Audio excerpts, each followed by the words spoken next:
In Beirut, armed extremists seize a plane to make a political statement. They terrorize the crew and passengers, including 2 U.S. citizens.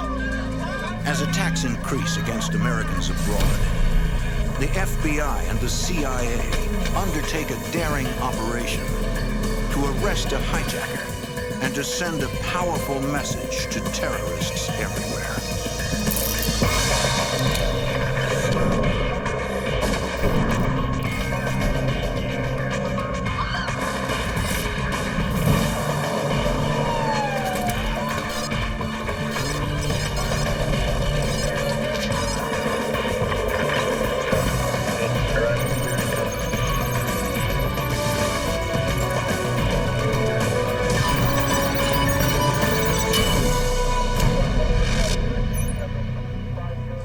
In the 1980s, the United States faced a deadly new enemy abroad, an expanding network of terrorists targeting American interests. Hundreds of innocent people were killed in bombings, executions, and hijackings. I'm Jim Kallstrom, former head of the FBI's New York office. As the violence escalated, the U.S. government responded with new laws that gave the FBI broader powers to go after these radical extremists. This is the story of one of the FBI's first cases in the war on terrorism, a war that started long before September 11th. Hi there. How are you doing today? Thank you. 14. Enjoy your flight. June 11th, 1985. You're in seat 12A. Hi there. 66 passengers, including an American university professor and his son, board Royal Jordanian Air Flight 402 from Beirut, Lebanon to Amman, Jordan.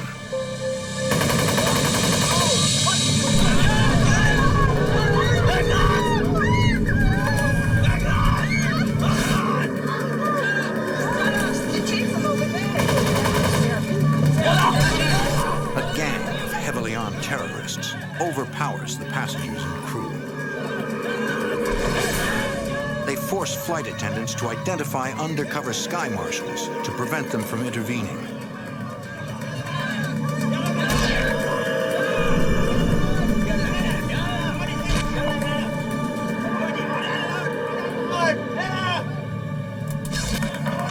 The lead hijacker forces his way into the cockpit and orders the crew to take off. Once in the air, he demands that the captain fly to Tunis. The captain does not speak Arabic. His co-pilot translates. The hijacker wants to force a meeting with the Lebanese ambassador and the chairman of the Arab League, Chadley Khalibi. The goal, to make demands, including the removal of 20,000 Palestinians from Lebanon. As the plane flies toward Tunis, the terrorists beat and torture the sky marshals. They appear to have complete control until the aircraft finally enters Tunisian airspace. Former member of the FBI's International Terrorism Squad, Special Agent Tom Hansen. They were denied landing authority, and in fact, the Tunisian authorities blocked the runways with fuel and water trucks. The main hijacker had conversations over the aircraft radio with the tower. This went back and forth for an extended period of time, and he was simply unable to break the Tunisian will to allow the aircraft to land. Unable to force a meeting with Arab League chairman Chadley Khalibi, the hijacker reads his statement to the control tower. The aircraft continues to circle the Tunis airport, becoming dangerously low on fuel. The pilot convinces the lead hijacker that to avoid crashing, they must fly to Palermo, Italy to refuel. We're dangerous, low on fuel. We're going to land in Palermo.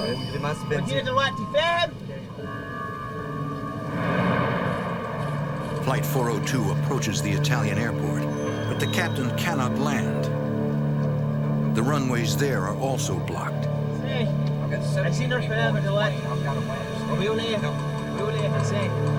He informs the air traffic control that they must either allow the plane to land or clean up the wreckage. Tell it it's clear. Get the landing gear down. The tower finally complies. Let him know we're landing the plane. Okay.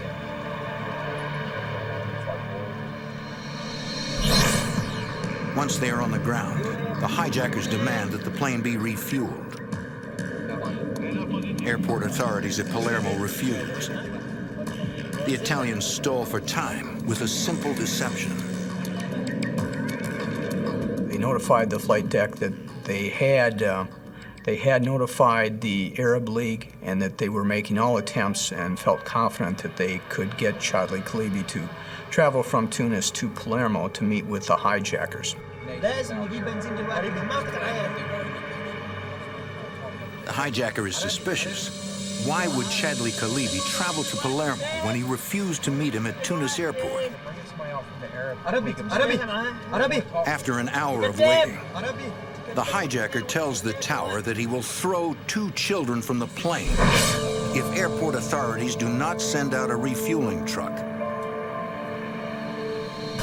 Okay.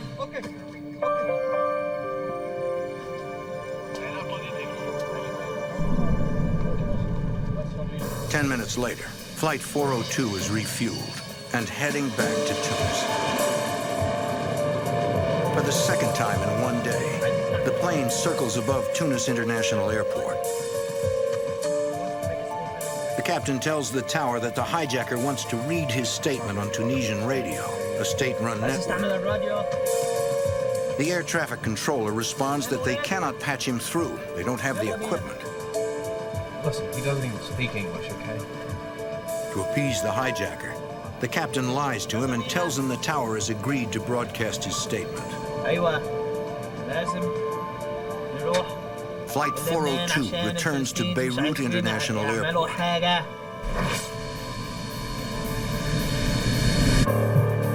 Another terrorist boards the plane. He orders a few children and elderly passengers to leave.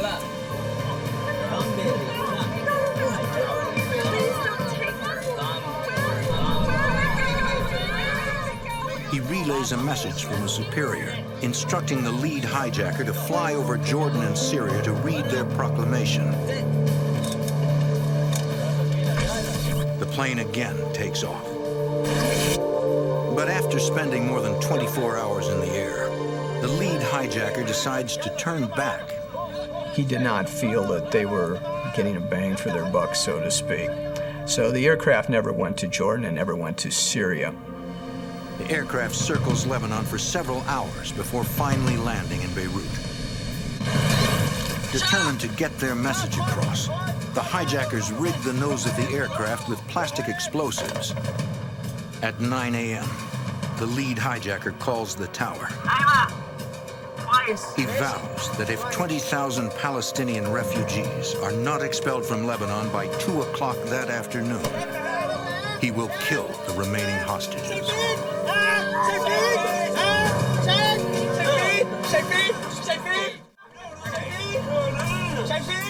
In Beirut, gunmen rigged the cockpit of a hijacked plane with explosives.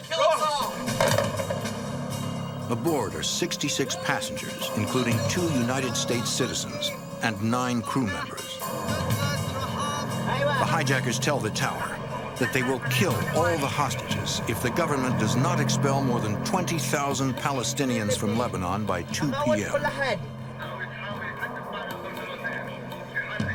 FBI Special Agent Tom Hansen. Without any real notice, the passengers were ordered off the aircraft and instructed to enter into the terminal building. Inexplicably, their 30-hour nightmare is over. The hijackers place hand grenades around the cabin. With the aircraft emptied and in the presence of international media, the hostage takers deliver one more emphatic statement.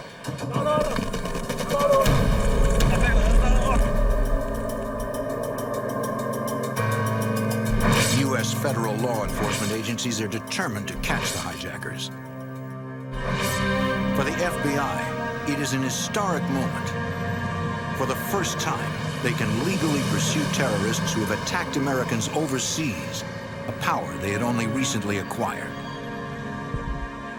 In the early 1980s, Lebanon was a country ravaged by civil war. With the central government in shambles, Christian and Muslim militias clash, fighting for control. Beirut, once considered the Paris of the Middle East, is reduced to rubble.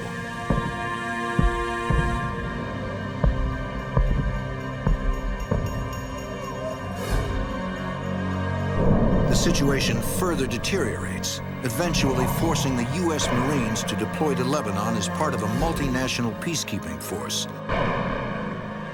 The violence only escalates. In October of 1983, a suicide bomber detonates a truck full of explosives at the Marine barracks at Beirut International Airport. The blast kills 241 U.S. servicemen. 3 seconds later, a similar bomb destroys the French Army barracks, killing 58. The bombing at the Marine barracks is the single deadliest attack on Americans overseas. Former FBI Assistant Director of the Criminal Investigation Division, Oliver Buck Revell.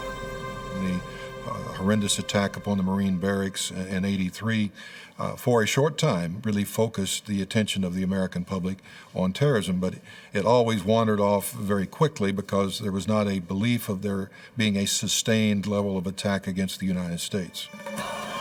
Many Americans are unaware that several radical Shiite Muslim groups have declared a low-intensity war on the U.S. Their goal, to drive Westerners out of Lebanon. The most notorious of these groups is Hezbollah, whom U.S. intelligence agencies suspect is behind the Marine barracks bombing. The following year, terrorism continues to plague the region. Diplomacy has failed. Peacekeeping forces have proven ineffective. And the FBI only has the legal authority to monitor international terrorism. Special Agent Tom Hansen. We had no real jurisdiction to operate overseas or to prosecute those who committed acts outside the borders of the continental United States. To give U.S. authorities broader international powers, Congress enacts the Comprehensive Crime Control Act of 1984. This new law allows the FBI to apply existing kidnapping and air piracy laws to crimes committed against American citizens overseas. So from that point on, any terrorist group who took an American hostage anywhere in the world, including aircraft hijackings, became the subject of an FBI investigation. The hijacking of the Royal Jordanian flight violated the anti-hostage-taking statute that had been passed in 1984 for the very first time, and it involved the FBI then initiating an investigation, even though the plane had never been in the United States and it was not a U.S. carrier. There were Americans on board, they were held hostage, and therefore the statute was violated. Tom Hansen becomes the lead agent on the case. The actual investigation regarding the hijacking of Royal Jordanian 402 started off as a basic intelligence effort to gather as much information as possible. The FBI knows the two most active terrorist groups in Beirut are Hezbollah and the Amal militia, another Shia faction formed during the Civil War. Here's the plane. They suspect it is the Amal militia who is responsible for the hijacking. Here's everybody loading. They control security at the Beirut airport, giving them access to the plane. Also, the hijackers' anti-Palestinian statements are typical of the group.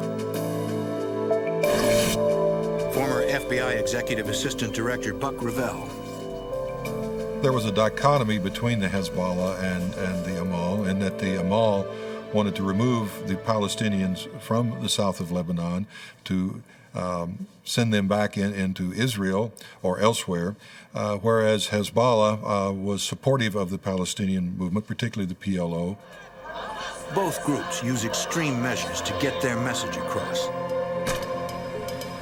3 days after the hijacking of Flight 402, 4 Hezbollah gunmen hijacked TWA Flight 847 in Athens and forced the pilot to fly to Beirut.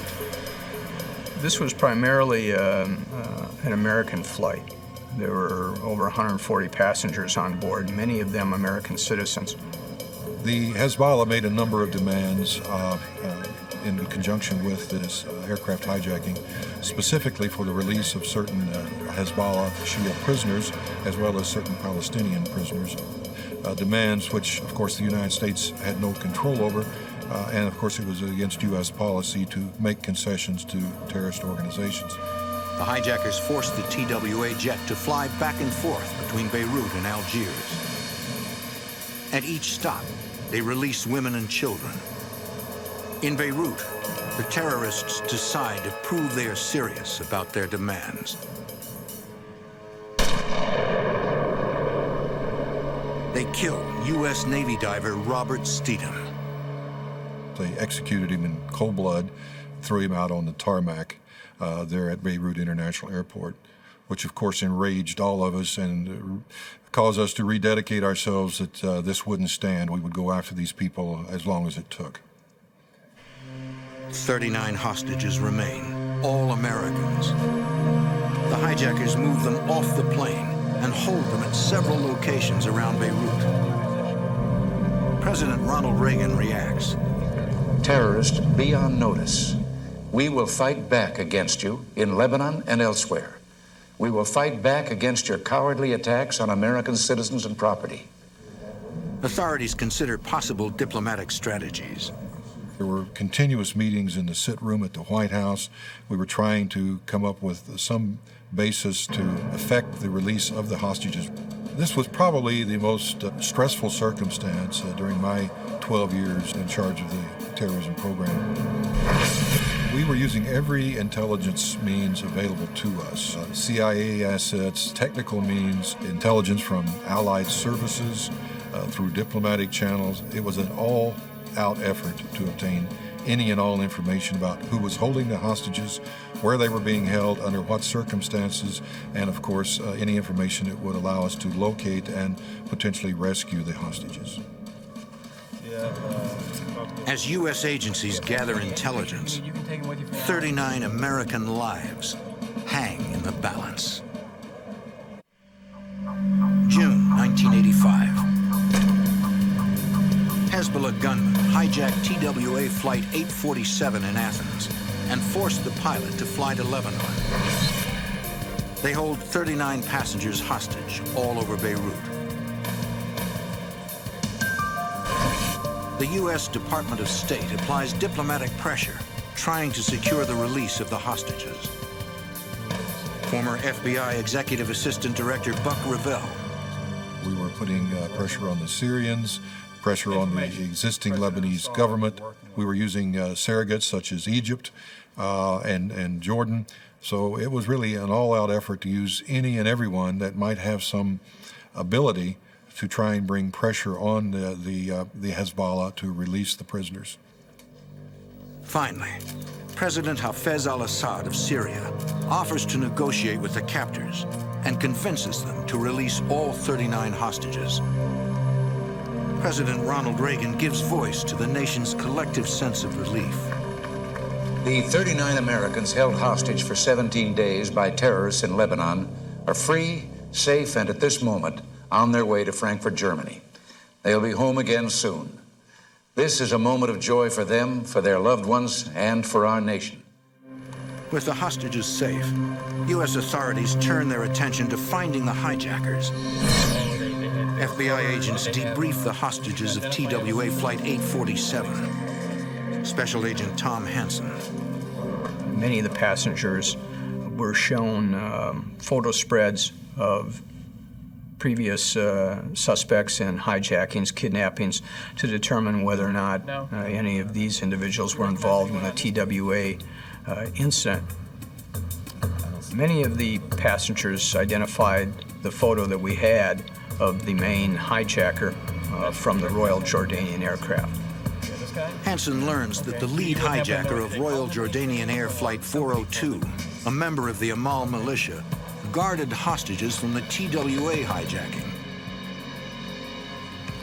They gave accounts of conversations with this individual who admitted that he was one of the Royal Jordanian hijackers and asked them if they had seen the aircraft and basically bragged about his role in that incident.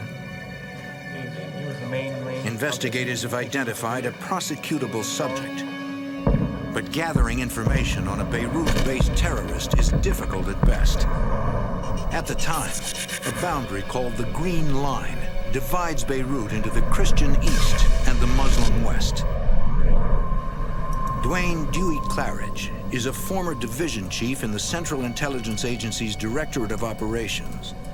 West Beirut was no man's land for Americans, or even for many Lebanese.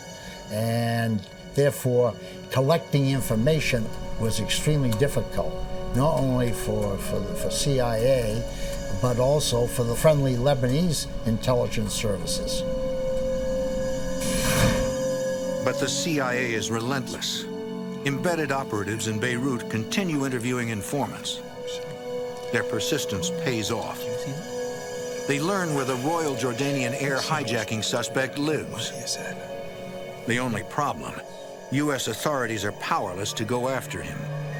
It just wasn't possible to coordinate with the Lebanese authorities to hand over the main subject. There was no specific government really in control. Terrorism continues to spread throughout the world. In 1985 alone, there are 812 incidents of international terrorism. 926 people are killed, including 23 Americans. We had so many acts of terrorism committed against U.S. citizens abroad that the president convened a task force, the Vice President's Task Force on Combating Terrorism, brought in cabinet-level people to examine the law, the policy, and the actions of the United States to best combat terrorism and to define the roles of the various agencies so that it was very clear. And they set up means for interagency coordination. In January 1986, the task force creates the Operations Subgroup, or OSG. I'd like to be meeting somewhere else under different circumstances, but terrorism. This interagency panel is comprised of officials from the FBI, the CIA, the National Security Agency, the Department of Defense, the Department of Justice, and the State Department. Buck Revell represents the FBI. The OSG had two responsibilities. One, to ensure that appropriate intelligence was disseminated on a full basis. Secondly, to coordinate operations against terrorist targets, whether they be groups or organizations or even terrorist-sponsoring nations. Representing the CIA on the OSG is Dewey Claridge. Even before the creation of the OSG, Claridge had made recommendations for improving the CIA's counterterrorism operations. We had to do something very different because terrorism is a transnational phenomenon.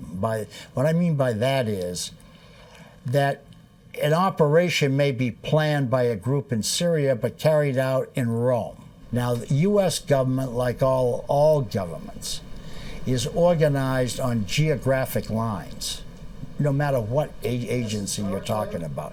And it inhibits really getting after the terrorists. To handle that, you would create a center where the center would operate across national boundaries or across the divisional boundaries of CIA. The solution, at least for CIA, was to create the Counterterrorism Center to deal with a transnational problem, both in terms of geography and bureaucratic turf. The CTC unites operatives from each of the agency's divisions, enabling them to pool intelligence. Dewey Claridge is named chief of the center. It was a revolution. Never before had CIA ever organized across geographic boundaries or bureaucratic geographic boundaries on anything. This afternoon, The U.S. is now in a position to take action against the terrorist threat, and the OSG is at the center of the effort. We were looking for a target which would do several things for us. One, we wanted to demonstrate to the terrorists in the Middle East that we had the will and the capability of going after them anywhere at any time. Second, we wanted to demonstrate the effectiveness of the new law and to have it tested in the courts. So we were looking for proactive opportunities to essentially put on notice that the United States was not going to be dormant. It was going to be proactive in addressing these problems. Members of the OSG sift through intelligence on several wanted terrorists, including the hijackers of Royal Jordanian Air Flight 402 and TWA Flight 847. Coordinate our targets, all right? If you got something. The problem is, none of the potential targets are accessible. That's kind of a tough place to get into, but I assure you that For now, all the CIA and the FBI can do is gather information on the wanted terrorists and work to get indictments. Special Agent Tom Hansen. As most investigations go, there has to be an element of luck, and ours came in June of 1987. The OSG learns that the Drug Enforcement Agency already has a Lebanese informant working out of Cyprus. Because of his associations, they believe he could help them locate wanted terrorists. In debriefing him, a CA operative learns the informant knows the lead hijacker of Royal Jordanian Air Flight 402. U.S. authorities may finally have the means to capture him. In the 1980s, with the growing threat of violence against Americans abroad, the U.S. government makes international terrorism a top priority. In 1986, the Operations Subgroup, or OSG, learns that a DEA informant knows the lead hijacker of Royal Jordanian Air Flight 402. FBI Special Agent Tom Hansen. Not only did he know the main hijacker, but they had shared a friendship and an association over a period of approximately 4 years. In fact, indicated that he felt that he could get this person to travel outside of Lebanon and visit him in another country. And this gave us one thing that we hadn't had in the past, and that was accessibility. Former chief of the CIA's Counterterrorist Center and OSG member Dewey Claridge. By getting our hands on him and bringing him back to the States and put him on trial, we would be signaling to the terrorists for the first time that we had changed our method of operation and we were on the offensive. The informant is cooperating, but he has a few concerns. Former FBI Executive Assistant Buck Revell. He wanted a significant reward and relocation of himself and his family to the United States under the Witness Protection Program. We felt in the interagency negotiations that this was a reasonable request. He certainly would be at risk if he and his family stayed in Lebanon, so we obtained authority to do that. In Cyprus, the informant tells a CIA operative that the hijacker has left the Amal militia. The hijacker, in fact, got into the drug business.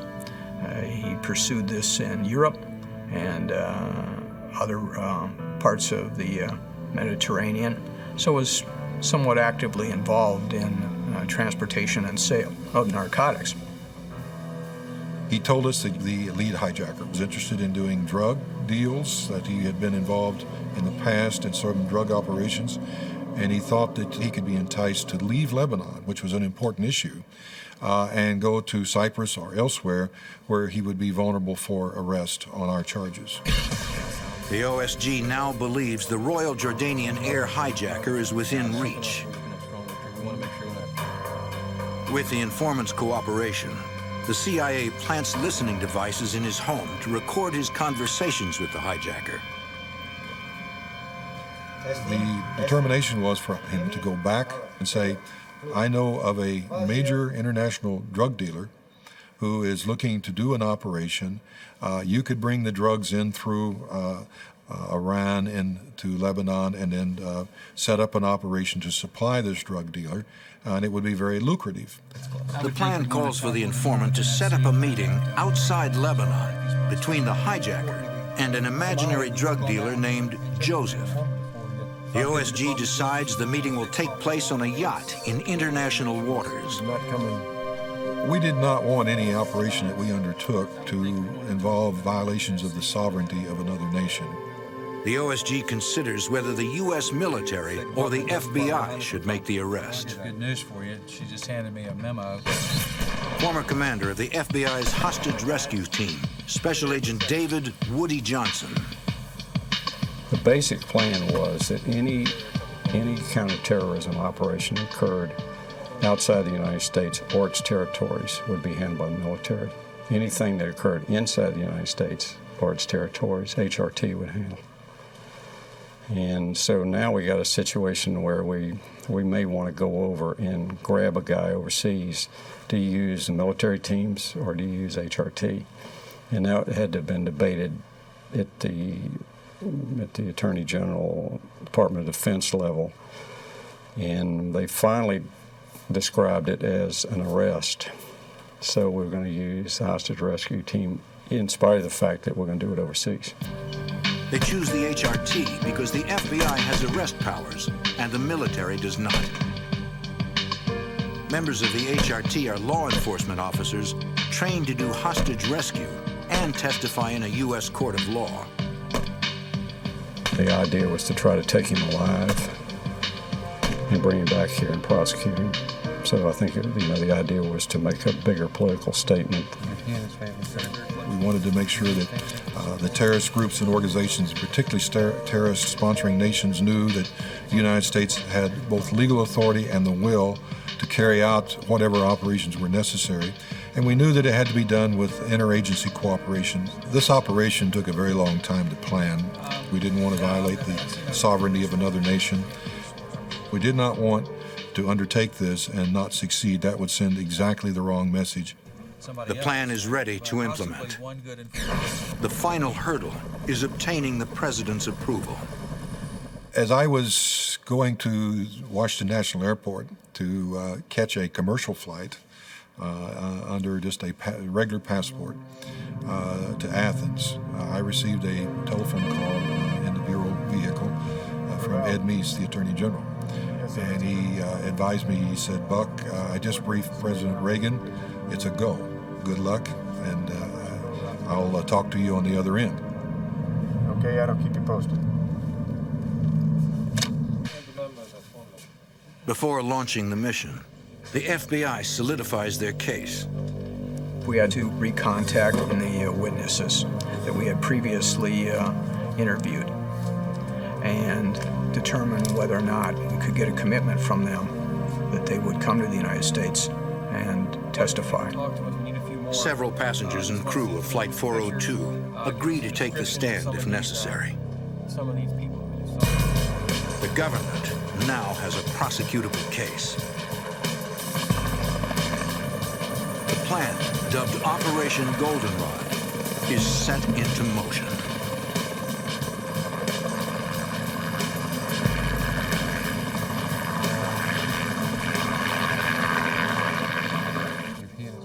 In the mid-1980s, the U.S. Congress acts to give federal law enforcement and intelligence agencies broader powers to battle the growing threat of international terrorism. September 1987. Operation Goldenrod is a go. The FBI, the CIA, and the U.S. Navy deploy assets for the arrest of the Royal Jordanian Air hijacker. The FBI coordinates their portion of the operation from a command center aboard the USS Butte, positioned in international waters 15 miles off the coast of Cyprus. Special Agent Woody Johnson is the commander of the FBI's hostage rescue team. The crew was told that they were just waiting for technical support to come out on the ship to help them correct some problems. We came off carrying gun cases and other things, and we have some pretty big agents, and they don't look like normal technicians, and those don't look like normal technical boxes. I remember having one of these young sailors say something the other went by. I said, "Technician's right."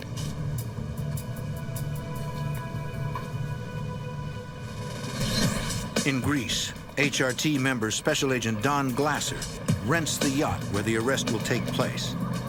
Boat was chosen because it would blend in. It wouldn't attract any attention. We made some changes to it. We actually put a satellite navigation system in and making some adjustments to that and actually put a Loran on it. And it's a electronic navigation equipment.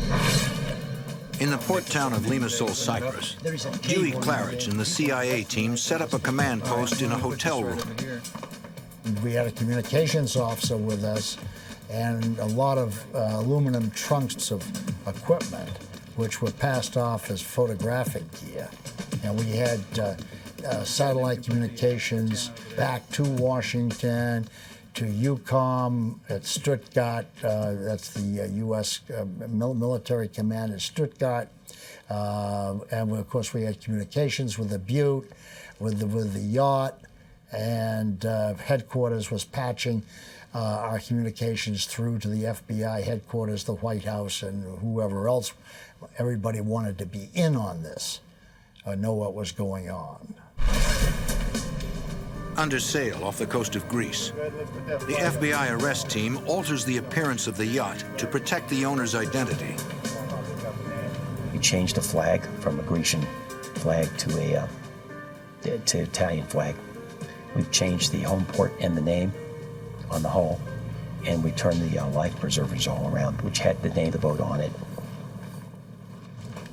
Former FBI Executive Assistant Director Buck Revell oversees the Bureau's command center on the USS Butte. We had an emergency response team. We had a helicopter turning up on the deck, on the aft deck, ready to immediately respond with automatic weapons and other capabilities to defend against any attempt by pirates or terrorist groups to intercede in the operation. Our concerns over the actual execution were that we could get him to the location in international waters to execute the arrest, but also that we could secure that arrest and that we could keep it from becoming an international incident. In these type circumstances, you never know exactly what you're going to be faced with. We were dealing with a very fluid situation in Lebanon. We had to have the CIA operations in place in Cyprus.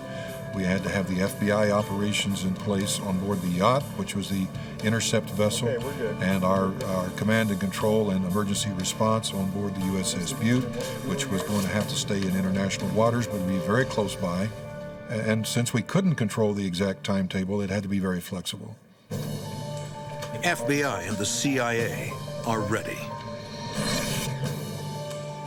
CIA operatives tell the informant to call the hijacker in Beirut and tell him everything is in place. He needs to come to Cyprus now to meet the fictitious drug dealer, Joseph. The hijacker bought into this idea of coming to Cyprus to meet Joseph, who we basically manufactured as a big drug person. Hijacking aircraft doesn't really make you much money, if any. But and so he was looking to make some money.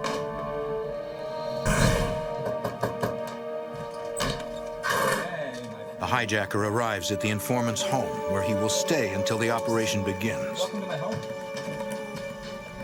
We made sure that not only did he throw money around quite lavishly when he brought the hijacker over to Cyprus, but he had showed him a suitcase full of money that certainly impressed the hijacker. He got the hijacker to state on tape that he indeed was the chief hijacker of the Jordanian aircraft. This is something Justice Department wanted very much. The good news was that the target, the hijacker, was on Cyprus on schedule. But the bad news was that we had learned that the Cypriot police were looking for him because somehow he had gotten on a watch list of undesirables. Our neighbor was running around Cyprus with a warrant on him. Operatives cannot afford to have local police arrest the hijacker in the middle of the operation.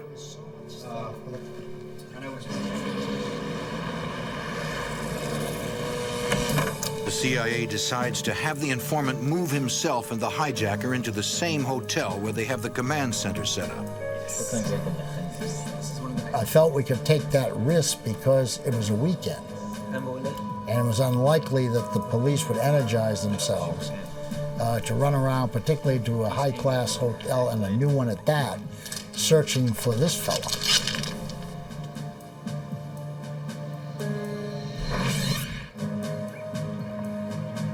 On Sunday morning, the informant tells the hijacker it's time to meet Joseph. He explains that since the drug dealer can't come to Cyprus, they need to meet him aboard his yacht. The informant's brother will take them to him in his boat. We had to have, quote, American eyes, U.S. eyes on the target, on the hijacker, when he boarded the boat to be able to tell Washington with absolute certainty that it was the target who was boarding the boat. And so one of our officers was located on the pier. Special Agent Tom Hansen.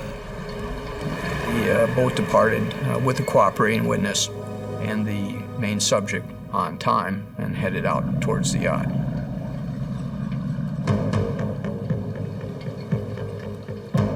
Copy that. They're away.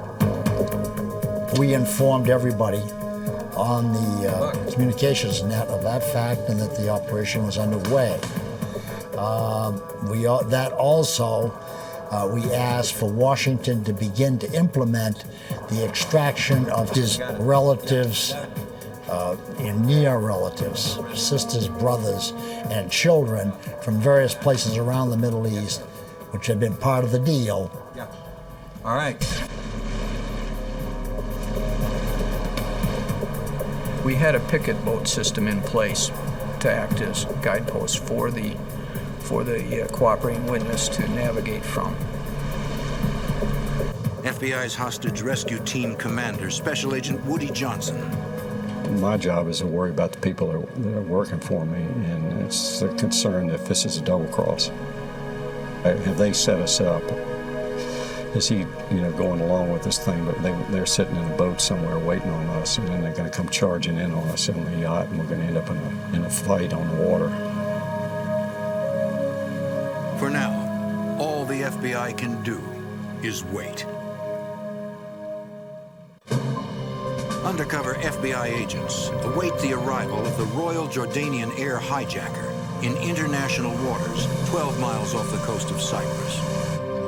FBI's hostage rescue team commander, Special Agent Woody Johnson. We pre-positioned the HRT guys on the deck, openly there with the appearance that we're bodyguards for the drug dealer. Get that fender ready to go over. Also on deck are two female FBI agents to act as diversions and help put the hijacker at ease. The rest of us were secreted down below deck with a sniper in the pilot house in the event somebody shows up that we didn't expect. Or that these guys suddenly jump up and have got weapons and start shooting. We can defend ourselves. Special Agent Don Glasser. Everything looked normal on our boat. The female agents were waving to him and beckoning him to come aboard the boat. I keep thinking this seems to be too easy.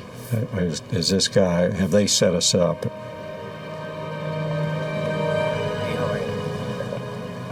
The undercover agent spoke to them in Arabic, told them that the boss was down below in the boat taking a shower and be up shortly.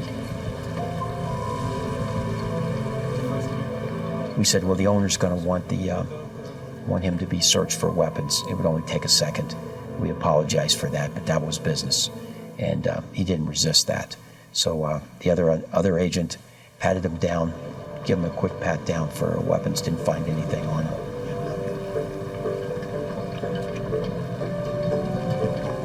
Clean.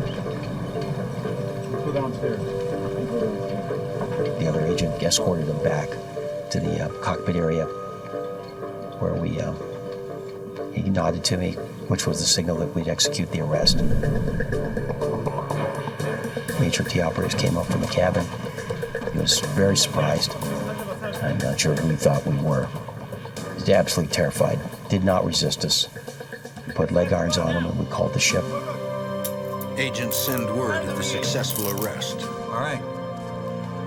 We're out of here. At that point, we knew that we'd done what we were supposed to do, deliver the target to the Bureau, and so we closed down the command post very rapidly, checked out of the hotel. As soon as the arrest was made, we launched a boat from the Butte. Butte is 900-foot ship, so we're talking big. Comes up over the horizon, and we came up alongside of it. And the captain was playing patriotic music over the loudspeaker. You could hear it. And he was flying a huge American flag off the back of it. At that point, he's telling the crew what's going on. He said, we're striking back, and you had the opportunity to be a part of it. I'll tell you, one of the things that was really a thrill and actually kind of choked me up is when we came up on the deck. There probably 200-300 of the crew were up on the deck, and they were cheering and clapping. And it just really was kind of an emotional experience. The Butte immediately headed west in the Mediterranean to link up with the aircraft carrier USS Saratoga. Agents interview the hijacker aboard the Butte. The debriefing of the terrorist was very helpful to the U.S. Intelligence community and getting an overall appreciation and understanding of the dynamics of circumstances in South Lebanon, the relationship between the Amal and the Hezbollah and the Lebanese government, and also the involvement of both Syria and Iran in that area. We transported him to the Saratoga aboard military helicopter. From there, FBI agents transfer the hijacker to an S-3 Viking for the long trip to the United States. During its trip back to Washington, D.C., it had to perform 2 in-air refuelings. Once the flight was completed, it represented the longest continuous flight from the deck of a U.S. carrier that the military had ever performed. After a 13-hour flight, the S-3 lands at Andrews Air Force Base in Maryland. The Flight 402 hijacker is immediately taken to Washington, D.C. for arraignment. In 1989, the hijacker is tried, convicted, and sentenced to 30 years in prison for conspiracy, air piracy, and hostage-taking. The arrest and prosecution was the first instance of U.S. law bringing an individual into custody overseas, bringing him to the United States, and prosecuting him in federal court for a crime in which neither he nor the victim nor the act or circumstance ever touched U.S. territory. It was our hope that by carrying out such an audacious act, that we would send a very strong signal to the terrorists that the game had changed, that we would no longer be essentially passive, but we'd be proactive in pursuing them across the entire world if necessary.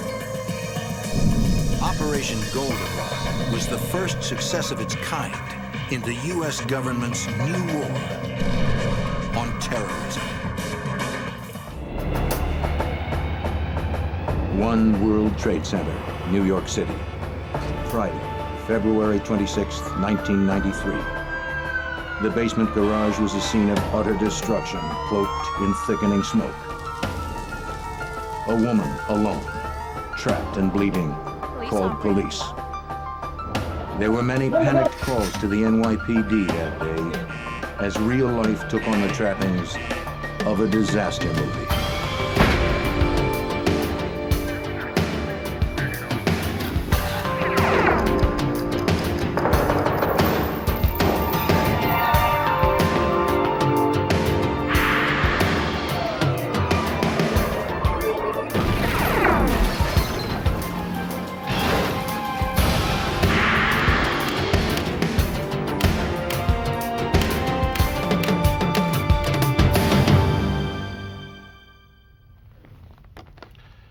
Terrorist bombings are what happen in other countries, not here in the United States. And yet, in 1993, it happened in New York City.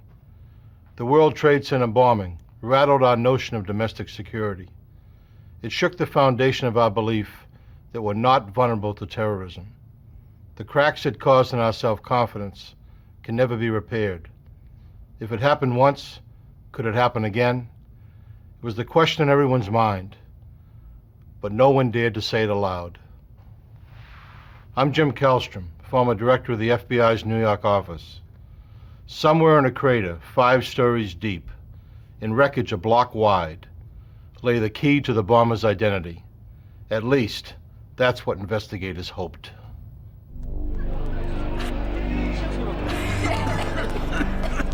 At 12:18 p.m. on February 26, 1993, panic and confusion gripped the 110-story World Trade Center Tower 1. People were trapped in elevators.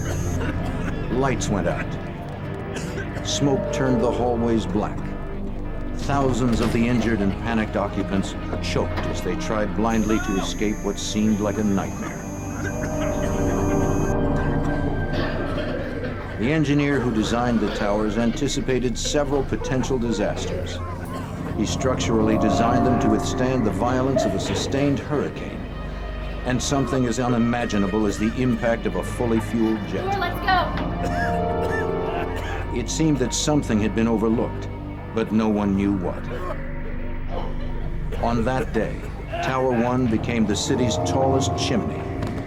The stairwells acted as flues, drawing smoke up from the basement, blackening every floor. In the first chaotic hours, all officials knew for sure was that the cause of the problem was in the basement garage. Neil Herman, supervisor of the Joint Terrorist Task Force at the FBI's New York office, was just blocks away from the Trade Center. Unaware of the cause of the mayhem, the FBI took it upon themselves to respond. Initially, we felt, and we were told, that it was possibly a fire or transformer. Within a few minutes, it became apparent from the traffic on the police channels that there was something there more than just a fire or some kind of an accident. And I dispatched, along with myself, members of the Joint Terrorism Task Force down to the World Trade Center.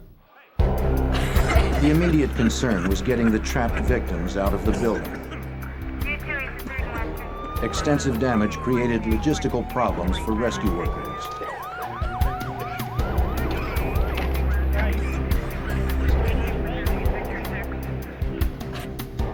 Many of those inside struggled to make their own way to safety. The elevators had broken down, and those on the top floor had to walk down 110 flights. There were tremendous injuries due to smoke inhalation. As hundreds of emergency personnel continued their rescue efforts, FBI agents dispatched to the Trade Center were scouring the area for any indication of what may have caused the devastation. The destruction was massive. The city streets around the complex were buckling. The Vista Hotel, which rests between the two towers, had sustained tremendous amounts of damage.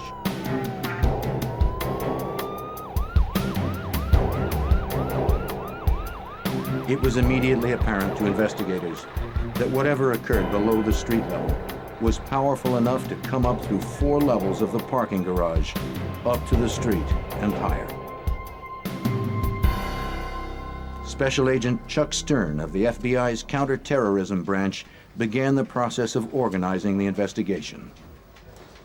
It started to look like it might be an explosion, a criminal explosion. I would say maybe within an hour of the blast. And then, of course, more and more information kept coming back. You know, we had our special agent bomb technicians from the FBI were down there and, you know, working with the bomb squad from the city police department, and you know, they were reaching the same conclusion that, you know, this is what it appeared to be. By early that evening, 200 agents and lab personnel from the explosives unit at FBI headquarters were flown in to assist the hundreds of ATF and NYPD bomb squad technicians already at the scene. Locating survivors and getting them out was the only concern. The rescue effort was largely focused in the garage area. As they slowly made their way through the wreckage, rescue workers were shocked and relieved to find survivors.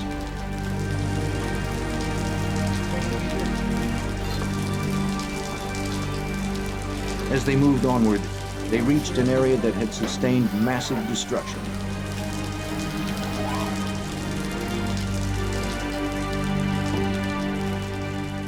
FBI, ATF, and NYPD bomb technicians had suited up in protective gear to aid in the search. Some carried thermal imaging cameras to scan for bodies trapped in the rubble. The discoveries became more gruesome. 6 people had been found dead. Among the dead was John DiGiovanni, a dental supply salesman who had parked his car in the underground lot. Robert Kirkpatrick, William Mako, Stephen Knapp, and Monica Smith were also killed. They'd worked for a company that provided maintenance to the World Trade Center. Monica was pregnant with her first child. Wilfredo Mercado, an employee last seen unloading a van in the garage, was found dead, buried under 12 feet of concrete.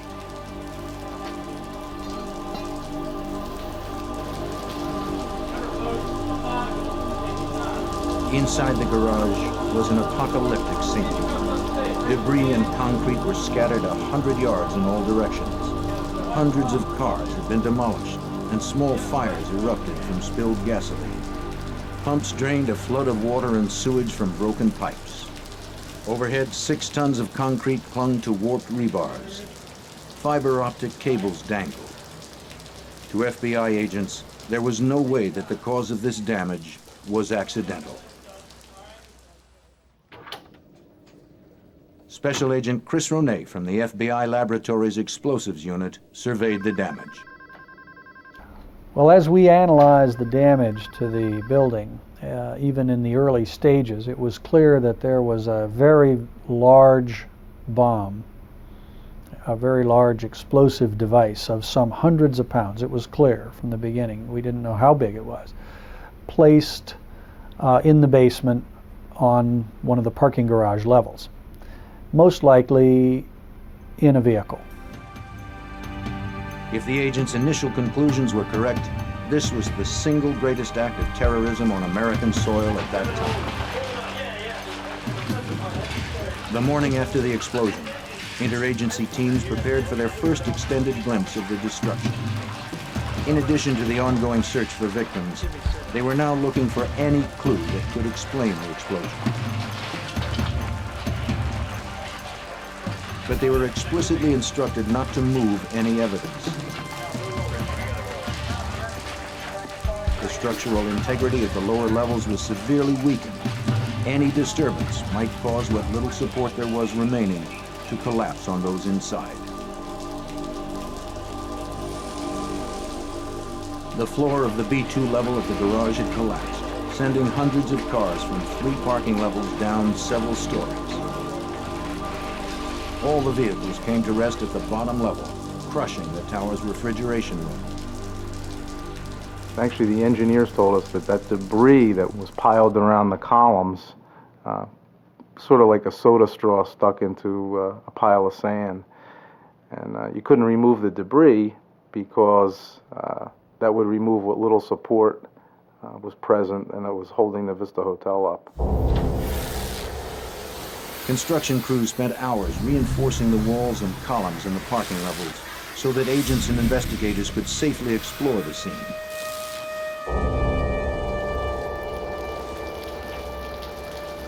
After several hours, agents and technicians began to make their way into the blast area.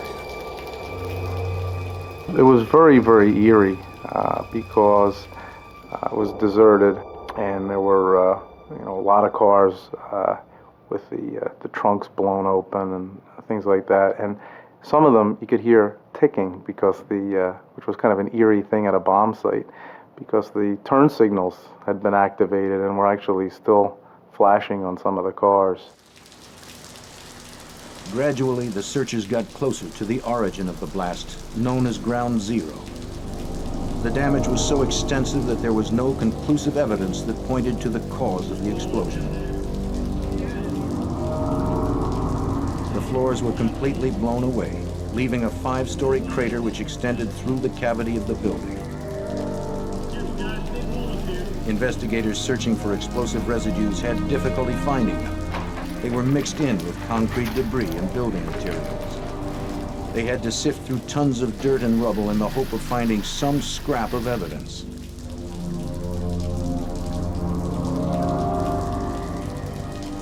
Hundreds of damaged vehicles were swabbed and vacuumed in search of residues. Agents persisted. Somewhere in the devastation were answers. As the images of the World Trade Center bombing were broadcast around the nation, people reacted with horror and disbelief. America's innocence had been shattered. The United States joined the list of countries hardened by terrorist attacks. Desperate to catch the bombers, the city placed a bounty on their heads, $200,000, the largest in city history. By Saturday morning, the FBI had set up a command post specifically for this investigation. Every available agent was assigned to the case. They had received hundreds of leads. Most were callers who described suspicious neighbors. Numerous groups had phoned in to claim responsibility. Though most of these leads appeared to be dead ends, they all had to be pursued.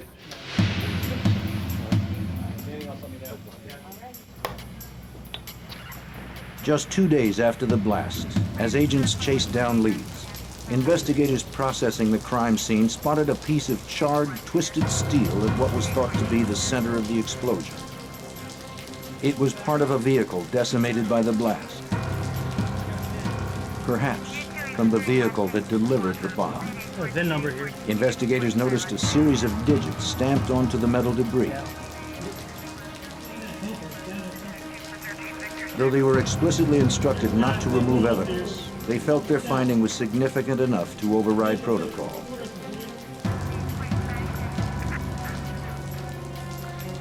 The metal debris was loaded onto a stretcher and hoisted up to the top of the crater. Once it was on the surface, agents rushed the finding to a forensics laboratory set up by the NYPD crime lab.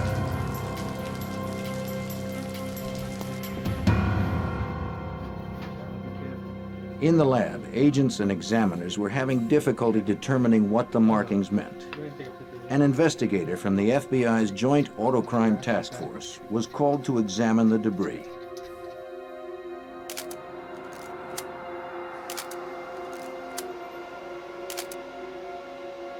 I think it's 729. His analysis would provide the first major break of the investigation. He called Special Agent Stern immediately. He says, "Chuck, I looked at this and I said to the person who was showing it to me, my man, you don't know what you have here. This is a confidential vehicle identification number." Confidential VIN numbers are as unique to a particular automobile as fingerprints are to a person. The hidden number allows law enforcement to determine if a particular vehicle has been stolen. It also gives investigators detailed information about the vehicle, including who owns the car. Within 15 minutes, investigators were able to enter the confidential number into the National Crime Information Center computer, which lists all vehicles that have been reported stolen. A response quickly came back. The number belonged to a Ford Econoline van that had been reported stolen from DIB Leasing in Jersey City, New Jersey.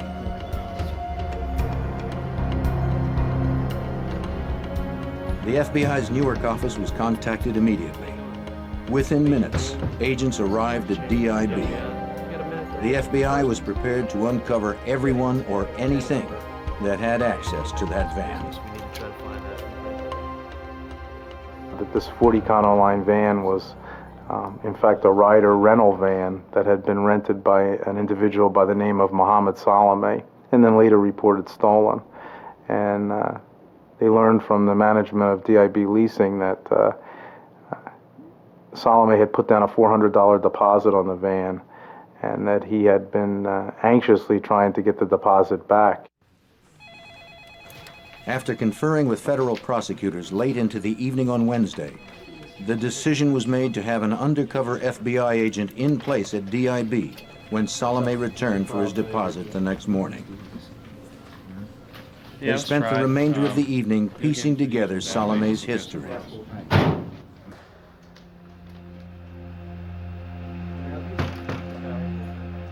They learned that Mohammed Salome was a 25-year-old immigrant of Palestinian descent. He had come to the attention of authorities as a vocal supporter of Muslim fundamentalist El Said Nosser, whose scathing opposition to the Israeli, Egyptian, and United States governments was no secret. The undercover agent was posing as a rider representative, stating to Salome that he needed more information about the theft of the van before refunding the deposit. After some discussion, Salome walked out with the $400.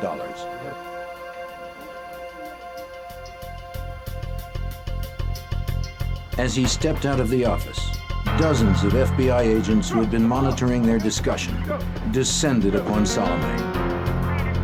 Less than 1 week after the bombing, the FBI had a suspect in custody. Salome said little to the agents who questioned him about the bombing. They knew it was probable that he had not acted alone.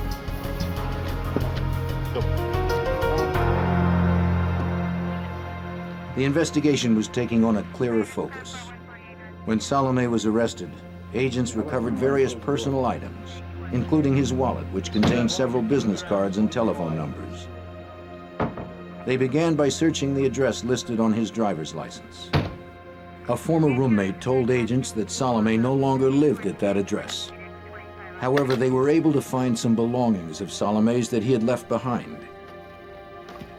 There were news clippings and photos relating to Nosser, and a photo of him and Nosser together.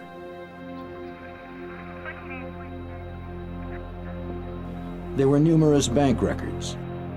There were also more names and numbers for investigators to pursue. We were able to obtain addresses. We were able to obtain telephone numbers. We were able to have pen registers where we were able to monitor phone calls coming in and going out. And once that started, again, it opened up the floodgates. Investigators were also receiving help from the public.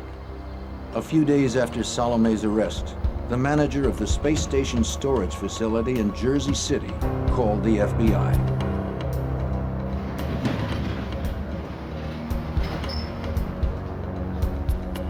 Individuals who rented Unit 4344 had received several deliveries from chemical companies just prior to the Trade Center blast. The manager ordered a key and opened the unit. Inside, he found what he thought to be bomb-making paraphernalia. FBI agents would reach the same conclusion. Inside, investigators found several compounds which could be used for making explosives. Their findings were sent to the FBI lab for analysis. There were also many other leads that emerged from the search of the storage facility. Receipts for the chemicals, bank and phone records, and an unexpected bonus, a log of the suspect's comings and goings. To enter the facility, each tenant was required to punch in their special access code on a keypad located at the entrance. Each time a tenant punched in his number, it was recorded in a computer system. Agents could determine each time Unit 4344 was accessed. Meanwhile, police assembled a lineup.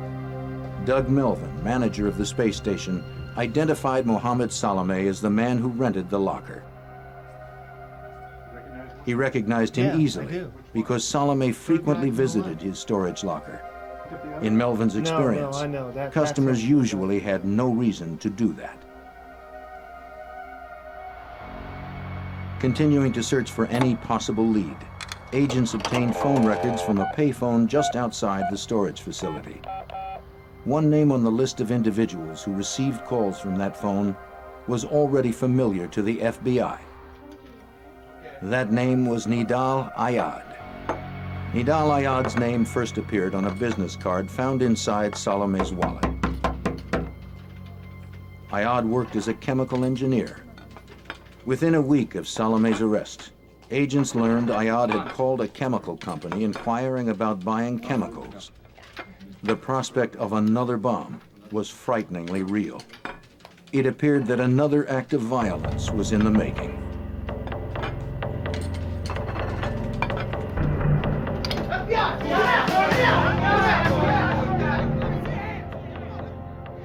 Agents felt they had sufficient information to obtain a warrant for Ayad's arrest.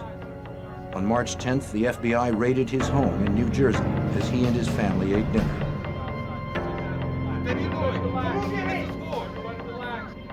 After searching his home, agents quickly made their way to his place of business, Allied Chemical. There they confiscated phone records and bank statements that could tie him to Salome. The most irrefutable link between Ayad and the bomb plot, however, came from Ayad's business computer. It was seized and then thoroughly examined. Our technical people were able to restore an erased file, which turned out to be a letter claiming credit for the World Trade Center bombing on behalf of an organization known as the Liberation Army 5th Battalion. A similar letter had been sent to the New York Times 4 days after the explosion. In it, the group called the bombing an act of terrorism to protest American support for Israel. There was also a second letter Ayad hadn't had time to send. It promised another blast. Though the investigation was progressing very quickly, each new discovery revealed the existence of a large and ongoing conspiracy. The potential for more attacks grew more likely every day. As the FBI tried to learn more from their prime suspects in the World Trade Center bombing, Salome and Ayad continued to stonewall their efforts. Analysis of all the confiscated phone records led investigators to an apartment in Jersey City. The landlord who owned the apartment at 40 Pamrapo Avenue confirmed that Salome and another individual rented the apartment from early January of 1993 until the end of February, just 2 months later. The landlord could not confirm the identity of Salome's roommate, whose name he knew only as Rashid. Most likely, that name was an alias. A search warrant was quickly issued. After executing the warrant, agents discovered that 40 Pamrapo Avenue was the bomb factory, the place where the conspirators mixed an explosive powerful enough to rock the World Trade Center. Inside the apartment and an adjacent garage, FBI forensic examiners recovered traces of a diverse range of chemicals. These items were collected and then rushed to the FBI laboratory in Washington, D.C. While agents searched the apartment, the identity of Salome's mysterious roommate emerged. They found papers requesting political asylum in the name of Ramzi Youssef, who, according to the documents, had been detained in September of 1992 at Kennedy Airport for entering the country without a visa. The Pamrapo Avenue apartment was a gold mine for the FBI. All right, let's go. Go ahead, Casper. Before they learned of the apartment, the FBI's laboratory examiners could only speculate from residue samples taken at the Trade Center that the bomb used was comprised of the highly explosive compound urea nitrate. The discovery of the bomb factory at Pamrapo Avenue, however, made them certain. From the labs at FBI headquarters in Washington, D.C., Special Agent Ronay reported the findings. From the analyses in the laboratory, we concluded that it was made with urea nitrate, a homemade explosive mixture. There's no such commercial product. So they had to mix this themselves. And when we finally located the storehouse or workshop where they did make the bomb, this was confirmed. These materials or remnants of them were available and confirmed that this is what we were indeed seeing in the laboratory in these residues. Witness interviews and phone record analysis continued, directed mainly at the locations where key elements of the conspiracy had taken place. All of those interviewed mentioned seeing a distinctive-looking individual in the company of Salome and Ramzi Youssef. Phone records helped to identify that individual as Mahmoud Abu Halima. As agents focused their investigation on Abu Halima, they learned that shortly after the bombing, he had fled the country. Abu Halima was well known to authorities through his association with El Said Nosser.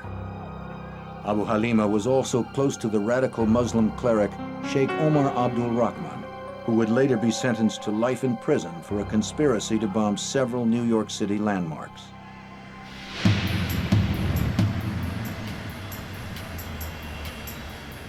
Soon after agents learned that Abu Halima had fled the country, Egyptian authorities contacted the FBI to say that he'd been arrested and detained in Cairo. Abu Halima had been wanted there for conspiring against Egyptian President Hosni Mubarak. Negotiations between the United States and Egyptian governments were successful. Agents flew to Egypt and took Abu Halima into FBI custody. When he was turned over to FBI agents, his hands were cuffed and his head was entirely covered. He told the FBI that he thought he was being taken out to be shot. Relieved to now be in their custody, he spoke to agents on the flight back to New York. He did make several statements that were used against him at trial. One of the key things that he said was, about Rashid, who was later determined to be an alias used by Ramzi Youssef. Abu Halima told Stern that he and Youssef had met in Afghanistan at a secret camp for the Mujahideen Muslim Freedom Fighters, a training ground for international terrorists. At every step of the investigation, Ramzi Youssef's name appeared. He was a known international terrorist and an expert with explosives. Agents now believed he was the mastermind behind the World Trade Center bombing. The FBI began searching for Youssef. They soon learned that he fled the country the night of the Trade Center bombing. An international manhunt for Ramzi Youssef had begun. In the meantime, agents were trying to determine how and when Youssef came to the United States. It's been said that the day Ramzi Youssef arrived on American soil was the day terrorism came to America. On September 1st, 1992, the shadowy Afghan-trained master bomb maker arrived at New York's Kennedy Airport. The FBI's close scrutiny of the passenger manifest from Youssef's flight that day revealed another clue. He had not entered the country alone in September of 1992. With him was Ahmad Ajaj. But Ajaj had been detained by customs agents for producing a false Swedish passport. In Ajaj's suitcase, customs agents found a library of manuals on bomb making and guerrilla warfare. The suitcase was confiscated, and Ajaj was arrested and jailed for passport fraud. To the FBI, Ajaj appeared to be an unlikely conspirator. He had been incarcerated from September of 1992 through the bombing of the Trade Center in February of 1993. Fortunately for agents, prison policy required that all phone conversations be recorded. Ajaj had unwittingly left a trail, and agents quickly followed it. And we began to see that he was, through various methods, predominantly through three-way calling, where he would call another individual, and then that individual would forward the calls. He was staying in contact with the other conspirators and was in fact trying to assist them in completing their mission of building this bomb. Hajjaj was questioned by FBI agents about his contacts and his knowledge of the bombing. He said little. His silence was not enough to prevent FBI agents from arresting and charging him in connection with the bombing.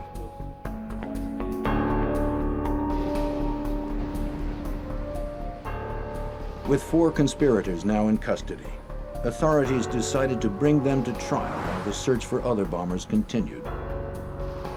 In September of 1993, 6 months after the bombing of the World Trade Center, Salome, Ayad, Abu Halima, and Hajjaj appeared in federal court in New York City. By the time that the trial started in September of 1993, we really had to have 2 investigations in one. We had to have an investigation basically continuing to identify those responsible, locate those that were also charged that were fugitives, and also prepare for a 6-month trial that ultimately ended in March of 1994. By this time, examiners had processed numerous crime scenes. The World Trade Center, the storage facility, and the bomb factory. 70% of the van that delivered the bomb had been collected.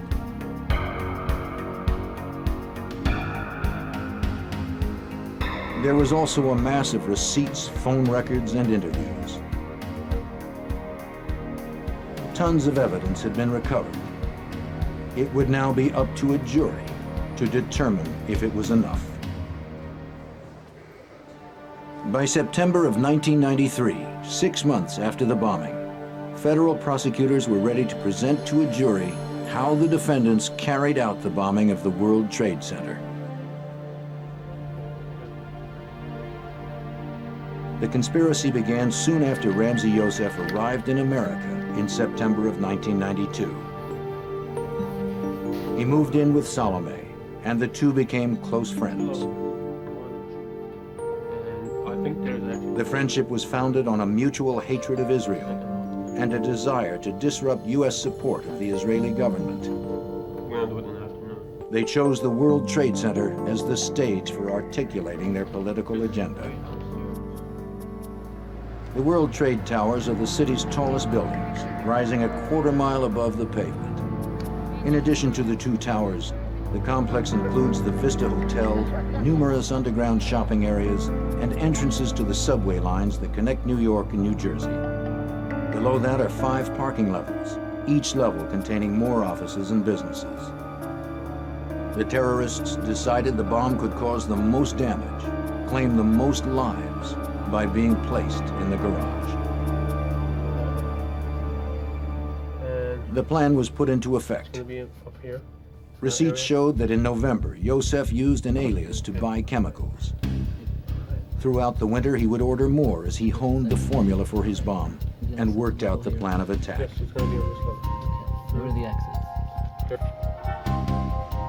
The chemicals were delivered to space station storage. Salome or Youssef would sign for them, using aliases to make sure that no paper trail could lead to them. Youssef was desperate for the bomb-making manuals and Hajjaj's confiscated luggage.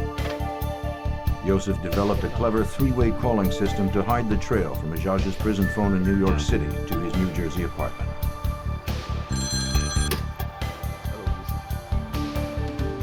First, Youssef called a burger stand in Dallas, Texas, where his friend Iyad Ishmael worked. Then Ishmael called Hajjaj as Youssef waited on the other line. Get him here. No. Look. When Hajjaj answered the phone in prison, Ishmael connected him with Youssef.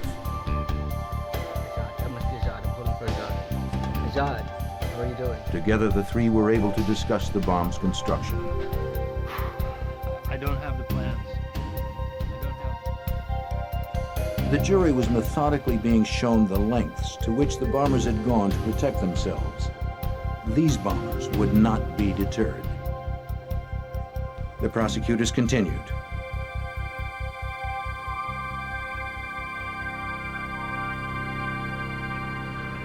One winter afternoon, the bombers' plot stalled. Salome and Youssef were driving back from Abu Halima's New Jersey home when Salome lost control of his car. He suffered only minor injuries. Yosef was more seriously hurt. He was hospitalized for a week.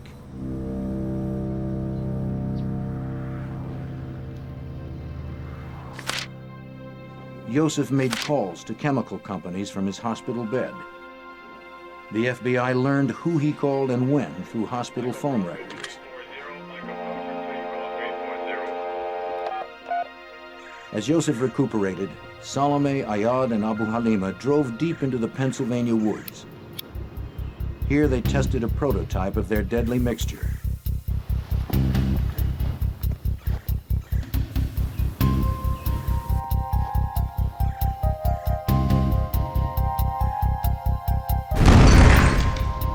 It exploded, but it needed more power. So in the coming days, Ayad would attempt to buy compressed hydrogen gas.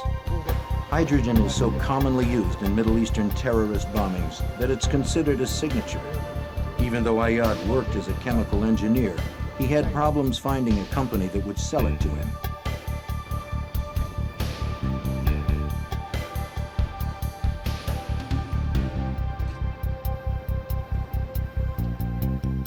On February 16th, the chemist Ayad rented a car to scout the World Trade Center. Salome's fingerprints on the wheel revealed that he drove. His prints were also on the parking ticket for the garage's B2 level. A sketch found later showed Ayad had made a rough drawing of the floor plan.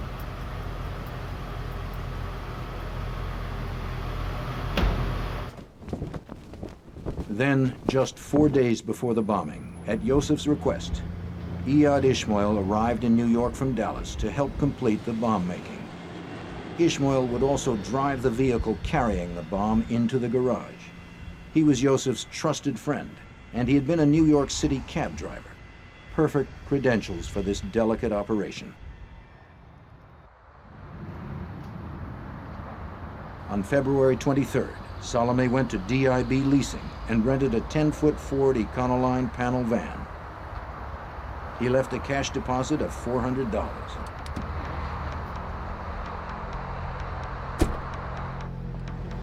Construction of the bomb was nearly complete. There was one more reconnaissance visit to the World Trade Center garage.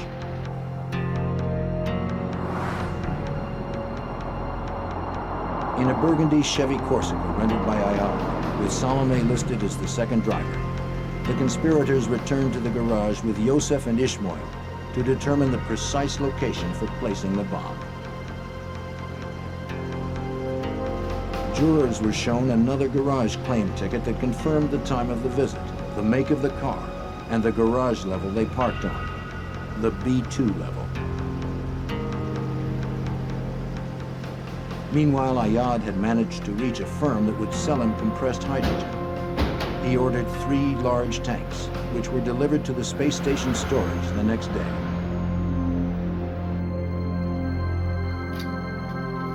On February 25th at the Pamrapo apartment, Abu Halima and the others carefully mixed sulfuric and nitric acid with glycerin into the deadly and volatile substance nitroglycerin.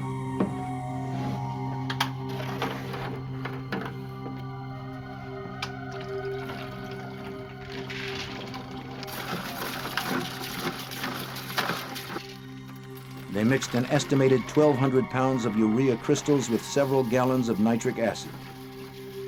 They poured it into big metal drums where it formed a gel-like mass. They transferred the urea nitrate mass into plastic trash cans.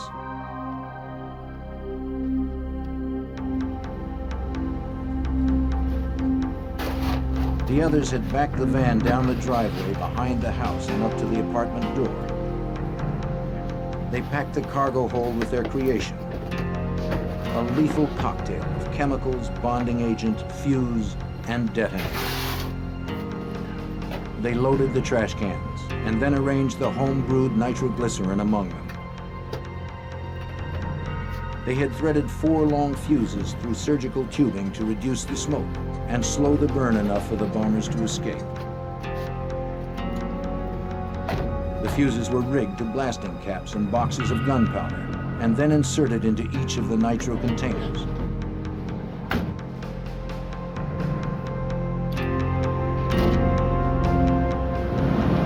All that was missing was the hydrogen, which was used to make the blast even more devastating.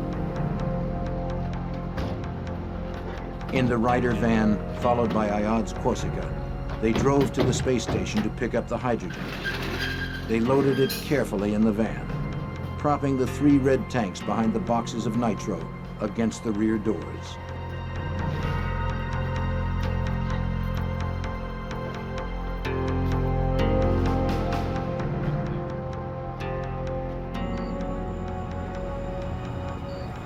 Yosef and Ishmael drove the van from New Jersey to a hotel in Manhattan. Hotel records showed that Ishmael had reserved a room for the night on February 25th. They parked it out back for the night, hidden from view. At 10 that evening, from his home in Jersey City, Salome informed New Jersey police that the van had been stolen. He spun a story about parking it at a grocery store and coming out to find it gone. Later that night, he met with police to document the loss. He knew he would need a valid police report if he was going to get his deposit back.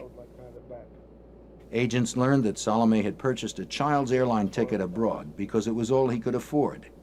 He needed the van deposit back so he could upgrade the ticket to an adult fare. With the vehicle having been reported stolen, everything was in place. The bombers took their last drive to the World Trade Center.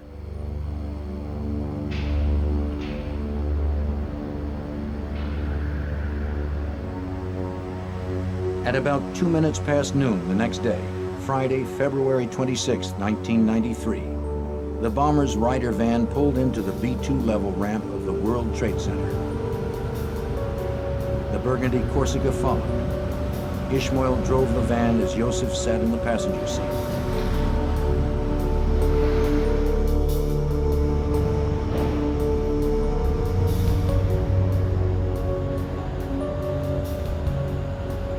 They pulled the van into a space normally occupied by a New York Port Authority van.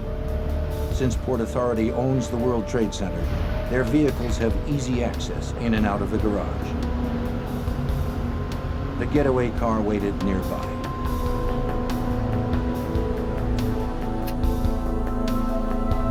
One of the men held a cigarette lighter against the fuse.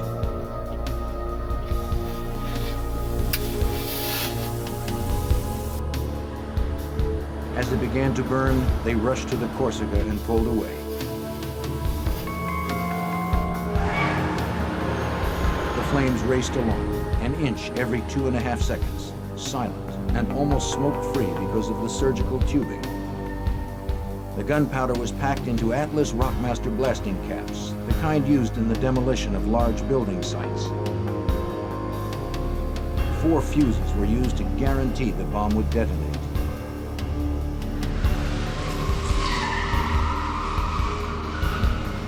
Yosef, Ishmael, and the others exited the garage a few seconds before the blast. At 12:18 p.m., the months of planning this destruction was about to become a reality.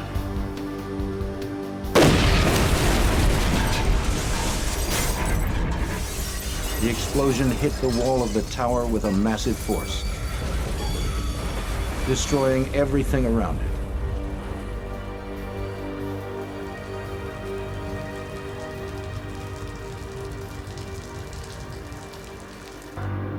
Later that day, as rescue workers and investigators were still responding to the scene, Yosef sat safely aboard an airplane to Pakistan, and Ishmael aboard a plane to Jordan.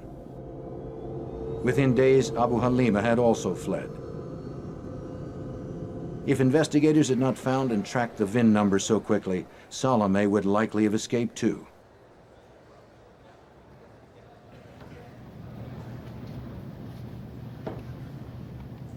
Over the course of the 6-month trial, the jury heard from 206 witnesses and reviewed a total of 10,000 pages of testimony. In February of 1994, a year after the bombing, the trial concluded. It took the jury just 3 days to reach a verdict. The jury forewoman read off 38 pronouncements of guilty: conspiracy, explosive destruction of property, interstate transportation of explosives, and murder. When she finished, the courtroom erupted. Ayad and Salome leapt up, screaming the verdict was an injustice. Only Abu Halima had remained silent. He sat calmly, arms folded, with a bemused smile on his face. 3 months after their convictions, on May 24, 1994, Judge Kevin Duffy sentenced each bomber to a year in prison for each year of life he had deprived the victims. It came to 240 years apiece, with no possibility of parole. Sentencing went on for hours, with each defendant making a lengthy speech. Mohammed Salome, the chemist Nidal Ayad, Ahmed Ajaj, the man who brought the bomb manuals into the country, and Mahmoud Abu Halima, known as the Red, will spend the rest of their lives in prison. Though the trial of the 4 defendants was a success, the mastermind Ramzi Youssef and his accomplice Iyad Ishmael were still fugitives.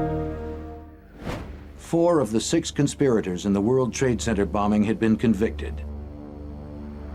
But the FBI still sought the mastermind of the bombing. As the search for Ramzi Youssef and his accomplice Iyad Ishmael continued, agents learned that Youssef was involved in several terrorist plots designed to bring down commercial airliners worldwide. Advisories were issued to American travelers abroad. More terrorist attacks on Americans or American interests were likely following the verdict. Youssef was one of the most dangerous and elusive men in the world. Subsequent to the World Trade Center incident, it's obvious and apparent that he was planning additional acts of terrorism around the world. The air conspiracy case certainly reveals that the extent of what was being planned, the fact that he was moving around throughout the world, several countries, indicates a wide range of support that he and his compatriots had. It was not until February of 1995, 2 years after the Trade Center bomb went off, that Ramzi Youssef was apprehended in Pakistan and turned over to FBI agents. Agent Stern was sent to retrieve Youssef and bring him back. Youssef was suddenly willing to talk. His hatred for the United States and its aid to Israel was all-consuming. He told Stern that the World Trade Center was chosen as his target because it was the greatest symbol of American finance and imperialism. He felt that it was kind of like a state of war. He compared it to the United States atomic attacks on Hiroshima and Nagasaki. Where he said 250,000 people were killed, and he felt that if he could topple one of the towers into the other, he would kill that many people, and it was a similar type act. The final arrest came 6 months later, in June of 1995. Iyad Ishmael was discovered and apprehended in Jordan. He too was returned to the United States to stand trial for his role in the bombing.